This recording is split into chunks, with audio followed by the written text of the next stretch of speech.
আজকে আবার কলকাতা ফ্যান্সদের জন্য একটা ভালো দিন। পরপর ৩ টে উইন আর আজকের উইনটা খুব ইজি ছিল।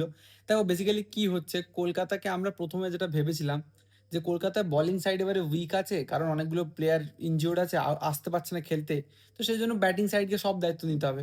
কিন্তু ফাইনালি ব্যাটিং সাইড কোনো দায়িত্ব নিতেই পারল না। ১ম এ কয়েকটা ম্যাচে সেটা আমরা বুঝতে পেরেছি। যা হলো বোলিং সাইডের attack, bowling side wicket taking যেই বেড়ে গেল, কলকাতা আবার ফর্মে ফিরে এলো। তো বেসিক্যালি কলকাতা যেমন শুরু থেকে ছিল, সুনীল নারিন বা আরও যারা বলার ছিল সাবঅর্ডিনেট, তাদের উপরে ডিপেন্ডেন্ট টিম ছিল।